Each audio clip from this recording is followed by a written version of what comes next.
और हम जिक्र करते हैं जो कि ये मन की बात में ही वाकया हुआ। 2015 के जून में हरियाणा के बीबीपुर गांव के तत्कालीन सरपंच ने एक अभियान शुरू किया था जो देश भर में कैंपेन बन गया। इस कैंपेन का नाम था सेल्फी विद डॉटर। हुआ यूं कि उस साल 9 जून को सुनील जगलान ने सोशल मीडिया पर अपनी बेटी नंदिनी के साथ एक सेल्फी पोस्ट की। देखते देखते देश भर में मशहूर हस्तियों समेत हजारों लोगों ने अपनी बेटियों के साथ सेल्फी पोस्ट की और हैशटैग ये डाल दिया कि सेल्फी विद डॉटर। जगलान के इस कैंपेन ने प्रधानमंत्री नरेंद्र मोदी का ध्यान आकर्षित किया। उन्होंने मन की बात में इसका उल्लेख किया। पीएम मोदी ने 27 सितंबर 2015 को अमेरिका के सैन जोसे में सिलिकॉन वैली में अपने भाषण के दौरान सेल्फी विद डॉटर अभियान के बारे में बात की। फिर एक महीने से भी कम समय के बाद 15 नवंबर को मोदी ने लंदन के वेम्बली स्टेडियम में भी सेल्फी विद डॉटर का जिक्र किया था। 2017-2018 में पीएम मोदी ने सुनील जगलान की खूब तारीफ की। अब जैसा कि मन की बात अपने 100वें एपिसोड को प्रसारित करने के लिए तैयार है, जगलान को 26 अप्रैल को शुरू हुए कार्यक्रम में बुलाया गया। इस दौरान इंडिया न्यूज से बात करते हुए उन्होंने कहा, 2011 की जनगणना के अनुसार हरियाणा का लिंग अनुपात भारत में सबसे कम है। प्रति 1000 लड़कों पर 879 लड़कियां हैं। लिहाजा उनका mission selfie with daughter Haryana में ही नहीं 80 देशों में लोगों को जागरूक कर रहा है।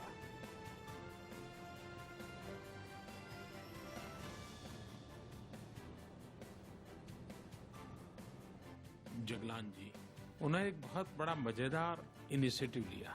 उन्होंने सेल्फी भी मोदी के मन की बात में तमाम एपिसोडों में अलग अलग तरीके से काम करने वाले लोग अब 100वें एपिसोड में बुलाए जा रहे हैं। उनके लिए कॉन्क्लेव विज्ञान भवन में किया जा रहा है और तमाम हमारे साथ प्रतियोगी और प्रतिभागी हमारे साथ में हैं जिन्होंने कोविड में काम किया है, किसानों के लिए कार्य में काम किया है। हमारे साथ ऐसे हैं जिन्होंने हर क्षेत्र में काम किया है। तो अपना नाम परिचय बता दें। मेरा नाम जैतूना बेगम, मैं सरपंच डिस्ट्रिक्ट गांधरबल ब्लॉक लार पंचायत बलीवार से ताल्लुक रखती हूँ। अच्छा, तो कश्मीर से आप आते हैं? हाँ, कश्मीर से हैं। तो कश्मीर में जो हालात हैं और जिस हालात में आपको मन की बात के लिए चुना गया, तो नरेंद्र मोदी जी ने, मैं जब गांव में बीबीपुर गांव में सरपंच था तो एक प्रतियोगिता कराई थी सेल्फी विद डॉटर कि आप सभी अपनी बेटियों के साथ सेल्फी सोशल मीडिया पे पोस्ट करें और मेरे व्हाट्सएप नंबर पर भेजें। जिनकी सेल्फी में अच्छी मुस्कुराहटें होंगी और बेटियों के लिए प्रतिज्ञाएं होंगी, उनको अवार्ड दिया जाएगा। तो वो सोशल मीडिया का कैंपेन काफ़ी वायरल हो गया, लेकिन वो ऐसा नहीं था कि पूरे देश में फैल जाए। तो प्रधानमंत्री जी के 28 जून 2015 का जो कार्यक्रम था मन की बात, उसमें उन्होंने 5 मिनट लगातार सेल्फी विद डॉटर अभियान के बारे में बोला। और आपसे बातचीत की नहीं की? नहीं, मेरे से बातचीत नहीं की। वो मन की बात कार्यक्रम में ही उन्होंने बोला और उन्होंने मेरे गांव का और उस कैंपेन का पूरा जिक्र किया और अपील की कि सभी इस कैंपेन को फॉलो करें। उसके बाद फिर जुलाई में जो एपिसोड आया उसमें उन्होंने कहा कि ये तो रेवोल्यूशन हो गया, कि सेल्फी विद डॉटर तो सामाजिक क्रांति बन गई। फिर वो जो अमेरिका और London Wembley stadium silicon valley में गए तो वहाँ पर भी उन्होंने बोला।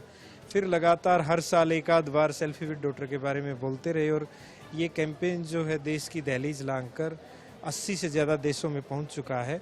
www.selfieWithDaughter.org ऑनलाइन म्यूजियम बना हुआ है सेल्फी विद डॉटर का। उसमें हर साल बगैर कोई कैंपेनिंग किए, बगैर कुछ किए 30 से 40 हज़ार सेल्फी विद डॉटर आ जाती हैं और वो 80 देशों से के करीब से आती है। और 9 जून को हम हर साल सेल्फी विद डॉटर डे मनाते हैं।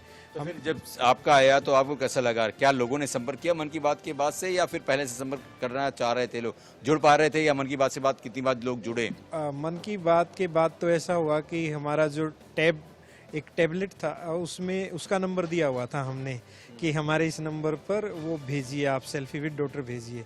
वो क्रैश कर गया, उसकी मेमोरी क्रैश कर गई एक्चुअली। यानी मन की बात से फायदा होता है? मन की बात असल में एक ऐसा माध्यम है जैसे कि एक पूरे देश का सरपंच गांव की चौपाल में बैठकर सभी से संवाद कर रहा है, उनकी बातें सुन रहा है, समस्या सुन रहा है, उनका समाधान निकाल रहा है। तो ये बहुत बड़ी सामाजिक क्रांति है जो हमारे देश को लंबे समय से चाहिए।